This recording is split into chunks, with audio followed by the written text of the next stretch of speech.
Olá, comunidade FC, sejam bem-vindos a mais um FC 29, o podcast onde a gente recebe convidados especiais para falar de temas relevantes sobre o mercado de criptoativos em 29 minutos. Hoje vamos receber aqui Eduardo de Paiva Gomes. Eduardo é advogado e entusiasta das novas tecnologias, autor de diversos artigos do livro Tributação da Impressão 3D e um dos coordenadores da obra Criptoativos, Tokenização, Blockchain e Metaverso, aspectos filosóficos, tecnológicos, jurídicos e econômicos. Atua como professor em cursos de pós-graduação, é doutorando em Direito Tributário pela PUC São Paulo e mestre em Direito Tributário pela Fundação Getúlio Vargas FGV.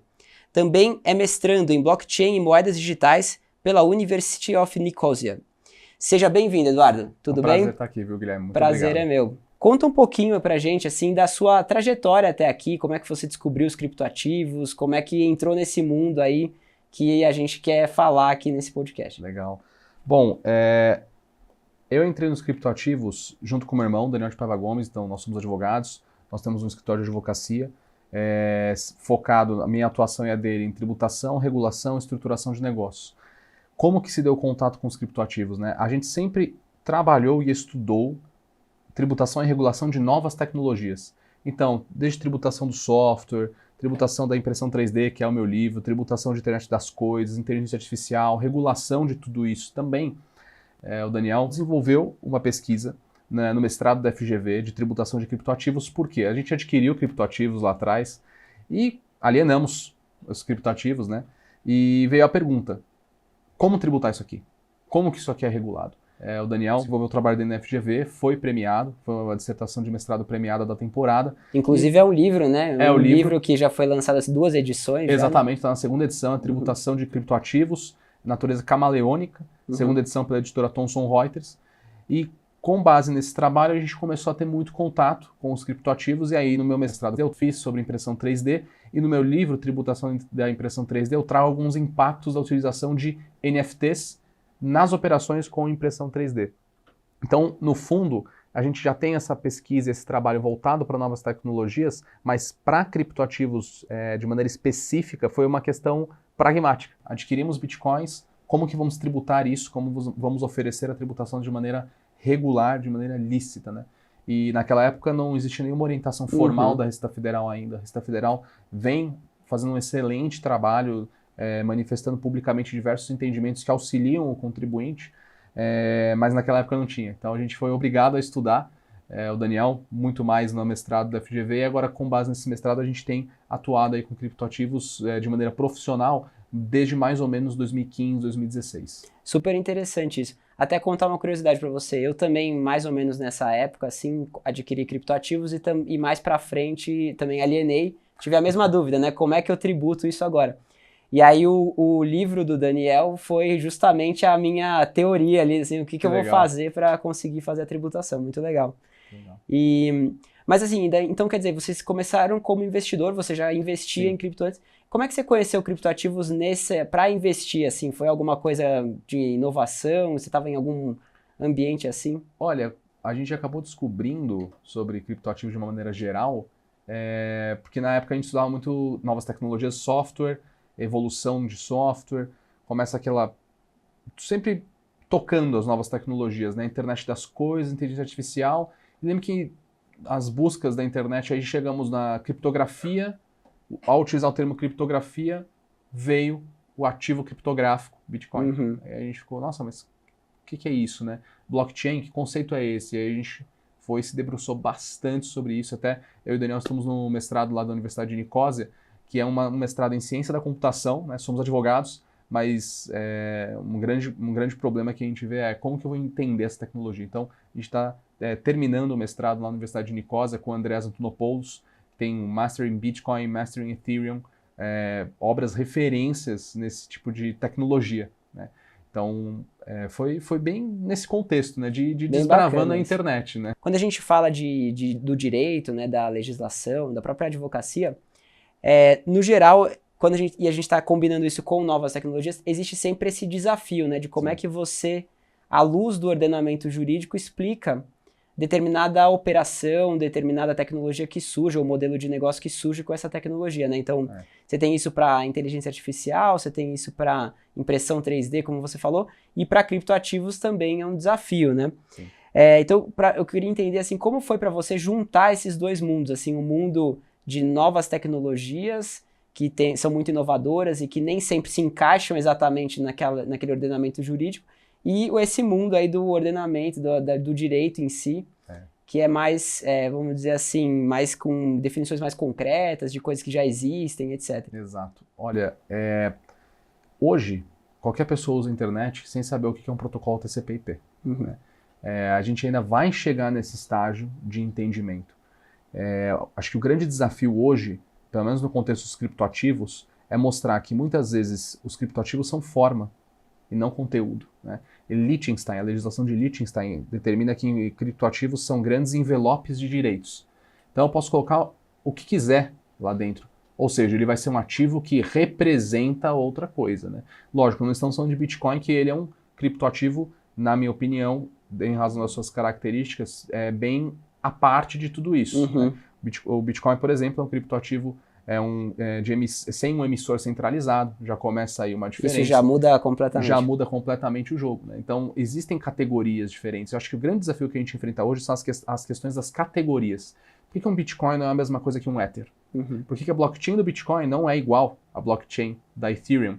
Por que eu não posso transacionar com o Bitcoin na rede Ethereum? Eu tenho que ir lá e envelopá-lo, que são os Wrapped Tokens, né? Eu viro WBTC para que eu consiga transacionar naquela rede. Foi justamente por causa disso que eu e o Daniel decidimos fazer o mestrado na Universidade de Nicosia em Ciências da Computação. Então, é tentar traduzir toda essa linguagem para uma linguagem do direito. No fundo, o direito trabalha com linguagem, né? Diferentemente da natureza. O que acontece na natureza? Né? Se eu soltar uma caneta, a gravidade vai. A lei da gravidade ela é infalível. O direito ele cria suas próprias realidades. Ele pode trazer consequências que não seriam verificadas em outros tipos, em outros ramos do conhecimento. Né? Então, por isso que existe aquela diferença. Um fato contábil não necessariamente é um fato tributário. Eu preciso de uma lei para outorgar efeito a isso. E aí vem o grande porém. O que são criptoativos? Né? No fundo, quando a gente é questionado, a pessoa pergunta, qual lei é aplicável para criptoativos? Na verdade, quais leis são aplicáveis a criptoativos? No fundo, toda a legislação que já existe já é aplicável, a depender da sua qualificação jurídica. É esse o grande desafio, explicar o que é um criptoativo. E para isso a gente precisa necessariamente dos conceitos tecnológicos. Né? Eu vou te dar um exemplo. Smart contract.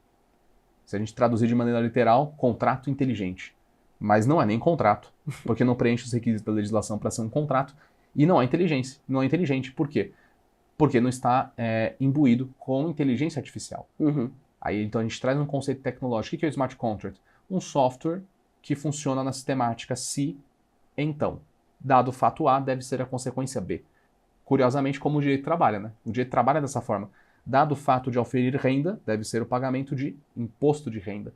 Então, esses ajustes conceituais, a gente precisa da ciência, da tecnologia, nesse caso, para mostrar e desmistificar algumas coisas. Né? Realmente, aquela coisa, vamos abrir, entre aspas, a blockchain e mostrar as operações. O que é a blockchain?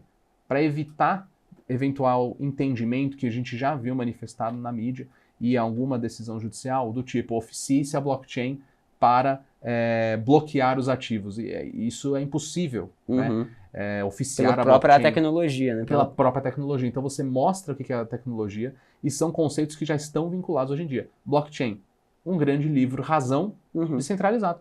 É a mesma coisa que nós todos aqui estivéssemos compartilhando a mesma planilha Excel, que ela é atualizada constantemente por todos os participantes dessa nossa rede. Né? Então veja que quando você começa a trazer essas aproximações, você começa a desmistificar muitas coisas e pensa, bom, se é um livro, tem informações, eu consigo... Que tipo de informação? Vou buscar a causa jurídica disso e eu começo a ver que a legislação já existente ela consegue ser aplicada. Não, eu acho bem interessante isso que você traz, até porque, assim, hoje o que eu vejo ser a maior dificuldade justamente da aplicação da legislação, né, nos criptoativos é a definição de um criptoativo. Assim, então a gente convive muito com essa dúvida assim, de vários clientes, enfim, pessoas com quem a gente conversa, que em determinadas situações não conseguem entender exatamente até onde vai essa definição, né? Qual que é o limite dela e onde que ela termina, vamos dizer assim. Vou te dar um exemplo. Lá no escritório que eu e o Daniel temos, VDV e Paiva Gomes, a gente aceita criptoativos como meio de pagamento. Então você me contrata para entrar com uma ação judicial, me contrata para fazer um parecer sobre tributação de criptoativos. A gente vai lá, elabora o parecer e você me paga com Bitcoin. O que é isso? Eu recebi um Bitcoin, mas a que título? Remuneração pela prestação de serviço. Como é que eu vou tributar isso? Como remuneração pela prestação de serviço. Eu só mudei a forma. Em vez de aceitar a moeda fiduciária, eu aceitei o quê? Criptoativos, um outro tipo de ativo. Né? E isso já é tratado pela legislação e pela própria Receita Federal há muito tempo. Remuneração por meio de ações. Como que eu tributo aquela pessoa que recebe ações como remuneração? Né? Então, por isso que alguns questionamentos. Eu posso pagar salário em criptoativos? Pode. Não tem nada na legislação vedando. Mas o que você vai ter que fazer é tratar como salário. Tratando como salário, retenção de imposto de renda retido na fonte e a retenção de INSS. Ou seja, todo o conteúdo é igual, a forma que mudou nesse caso. Exatamente. Já que a gente falou bastante, né, sobre criptoativos, regulamentação dos criptoativos, entrando especificamente nisso, assim, o que você vê de principal desafio para essa regulamentação específica dos criptoativos? Bom, pensando em regulamentação, acho que o primeiro desafio é taxonomia. Né? Dizer quando que eu vou ter um token de pagamento, um token de utilidade, quando que eu vou ter um token híbrido, entre aspas, que é isso é uma taxonomia estrangeira, quando que eu vou ter um NFT, que vai ter um produto ou serviço, quando que eu vou ter um token security, que é um valor mobiliário representado por envelopado um ativo, ali envelopado no criptoativo. Por um criptoativo, exatamente. O conceito de envelope pega bem, funciona bem. Como NFT. O NFT pode ser qualquer coisa. O NFT não é a obra de arte que está ali, né? Às vezes você adquire um NFT, tem a parte visual, mas você tem muitas outras coisas, né? Até a iniciativa que a gente estava conversando um pouco antes de começar aqui, dos NFTs sem fins lucrativos, lá dessa obra coletiva que a gente coordenou da Thomson Reuters. Você adquire um NFT que tem a imagem do livro, mas você vai ter acesso a podcast, vai ter acesso a assinatura de determinada plataforma, etc. Então veja que é forma, né? Então acho que o primeiro ponto o desafio é taxonomia, dizer quando que a legislação vai ser aplicada para determinado criptoativo ou não. Esse é um ponto. E o outro ponto é desmistificar os conceitos tecnológicos. Né? Acho que isso é primordial, fundamental para que a legislação possa ser aplicada, para que a gente não trate eventualmente um criptoativo como software, incorrer nesse erro. Né? Acho que essa distinção conceitual vai ser bem relevante. Não, excelente. Bom, então a gente tem a partir de 2019, né, a Instrução Normativa 1888, no qual a Receita traz uma primeira definição sobre criptoativos, né, ainda num nível de instrução normativa, nada num nível de legislação efetiva. Depois, se você vai andando no tempo, ali em 2021, a Receita faz uma manifestação perguntando o imposto de renda, que também é curioso, né? Define ali alguns tipos de criptoativos, né? Então, antes se declarava como outros bens, assim, não tinha uma classificação específica. E aí, em 2021, traz os 3 tipos, né? Então, era Bitcoin, outras altcoins, se eu não me engano, e outros criptomoedas. E aí, o último agora, em 2022, que trouxeram uma abertura um pouco mais detalhada, né? Que aí acho que já conversa um pouco com essa ideia dos envelopes, né? Vamos dizer assim. Do Brasil a gente tem que se orgulhar, né? Porque o Brasil está assumindo um protagonismo bem interessante com criptoativos. E quando a gente analisa o histórico, a Receita Federal no começo falou, criptoativos como Bitcoin, foi genérico, né? Ativos financeiros. Aí o pessoal, né, a comunidade acadêmica, os juristas, o mercado falando, olha, nem todo criptoativo é um ativo financeiro. O Bitcoin não é um ativo financeiro, você não tem oponibilidade perante terceiros. E aí você começa a ver que cada guia de perguntas e respostas vem evoluindo. Aí depois vem, Bitcoin é um ativo, sujeito a ganho de capital, ponto. Aí, não digo uma crítica, mas uma ponderação. Não é porque você, pessoa física, tem um Bitcoin que você vai só pagar ganho de capital. Se você recebeu como contraprestação por uma remuneração de serviço, você segue outra sistemática de tributação. Conteúdo e não a forma. Conteúdo, não a forma, exatamente. E aí a Receita Federal evolui, tem a Instrução Normativa 1888, traz um conceito de criptoativo, menciona que é esse ativo que necessariamente faz uso de tecnologias de registro distribuído, DLT, né? Algo super à frente do tempo. E aí, para culminar em todos esses códigos, né? Que até faz uma menção a token de consórcio, token de precatório. Exatamente. Então, a gente tem que se orgulhar, né, de ter um regulador atento às novas tecnologias e a sinalização, o guia de perguntas e respostas, na minha opinião, ele tenta trazer aquilo que todo mundo busca, segurança jurídica. Né? Tem até um estudo da OCDE que investigou qual que é o grande problema da tributação.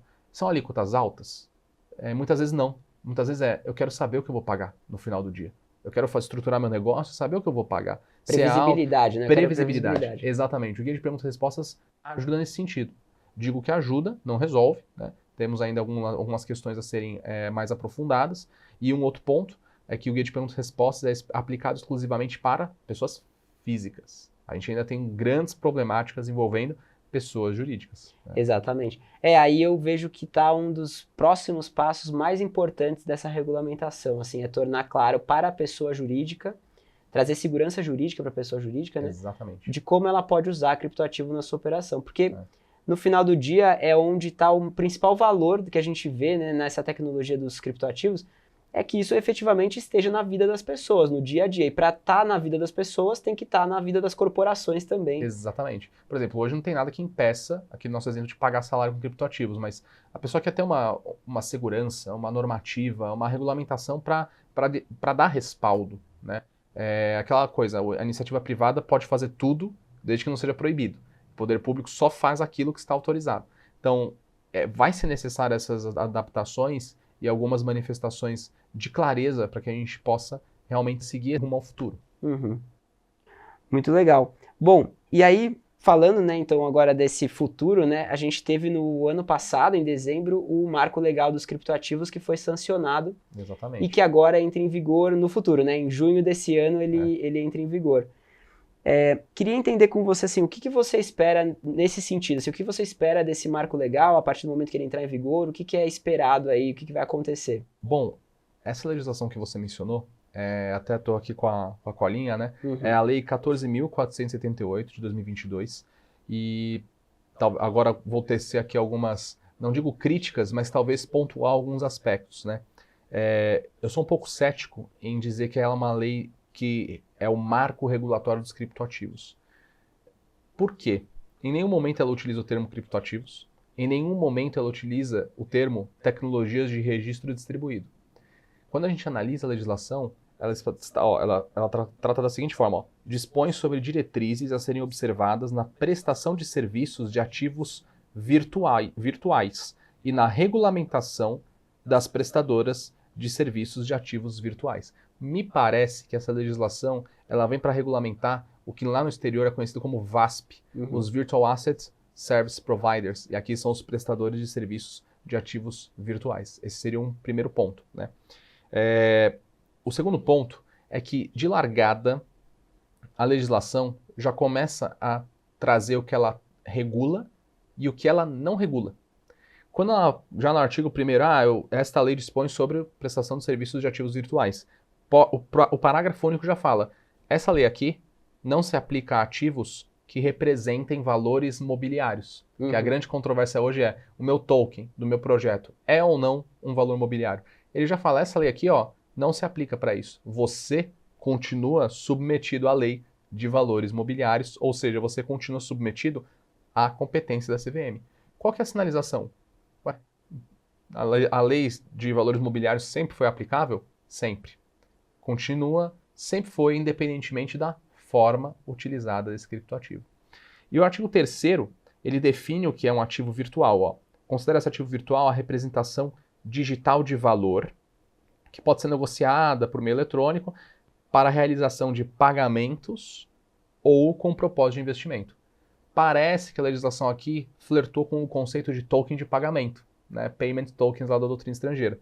E aí ele fala, não incluídos. Aí começa a listar vários tipos de ativos que não seriam um ativo virtual para fins desta legislação. Olha o inciso 3 do artigo 3º, que interessante. Não é ativo virtual o seu ativo que conferir acesso a produtos ou serviços. O que é isso? Token de utilidade. Ou seja, token de utilidade não estaria relacionado a essa legislação? Me parece que esse é um endereçamento. Então veja que muito se fala marco regulatório dos criptoativos, mas na verdade essa legislação ela vem regular os prestadores de serviços de ativos virtuais, exclui muita coisa da sua competência E joga muita coisa a nível infralegal. É uma lei nitidamente principiológica. Ela estabelece diretrizes, né? Vai estabelecer essas diretrizes que devem ser observadas pelo setor. E quem vai regulamentar mesmo é a autoridade federal, que vai ser indicada pelo poder público federal, no caso, o Poder Executivo Federal. Existe expectativa que seja o Banco Central, né? Que vá trazer essas diretrizes para esses prestadores de serviços Até porque nos projetos de lei ele vinha mencionando o Banco Central, depois mudou, né? Exatamente. Autoridade competente, o isso. órgão a ser indicado, sempre foi assim. E um outro ponto que eu trago aqui, também conceitual, a legislação utiliza o termo, né, ativo virtual. Virtual é uma palavra muito criticada na legislação estrangeira. Por quê? Virtual é aquilo que não existe. Então, um ativo que não existe? Não, na verdade é um ativo digital, um ativo intangível, né? No ambiente eletrônico. No ambiente eletrônico, não quer dizer que não existe. Né? Então, esses seriam alguns ajustes, né, a serem feitos sob a perspectiva da interpretação. Né? Acho que quando a gente vê que ele dá um direcionamento para um setor específico, que são os prestadores de serviços de ativos virtuais, direcionado eventualmente, né, a gente precisa ver o que vai vir de regulamentação infralegal. A tokens de pagamento assegura para a CVM a sua competência para valores mobiliários em meio digital. Me parece que a gente começa a ter um ambiente muito focado para esse setor. Ou seja, é quase como se a gente estivesse falando assim, né? Essa legislação ela valeria para um pedaço, alguns tipos de criptoativos. Exatamente. Mas não se aplicaria a todos. Exato. Ela não traz aquele ponto que é uma das coisas, até que você elogiou um pouquinho antes, né? Da Receita mencionar o registro distribuído, né? Essa definição de criptoativo que a Receita faz na instrução 1888, não vem na legislação. Não vem na legislação, né? Vem algo muito parecido, se você pegar as duas definições, elas são parecidas, mas tira essa parte do registro distribuído, que é uma coisa importante para definir criptoativo. Exato. E acho que um outro ponto que é interessante também dessa sua fala é que a intenção dessa legislação, né, é regular o prestador de serviço de ativo virtual e não, vamos dizer assim, regular como vão funcionar as operações de criptoativos agora no Brasil. Né? A regulamentação da operação seria uma consequência por regular o agente. Né? Então, eu vou exigir uma licença, que ele aqui vai exigir, eu vou dar um prazo para todo mundo se adequar. No fundo, o que ele está fazendo? Ele não está regulamentando o ativo. Né? Ele está regulamentando um player.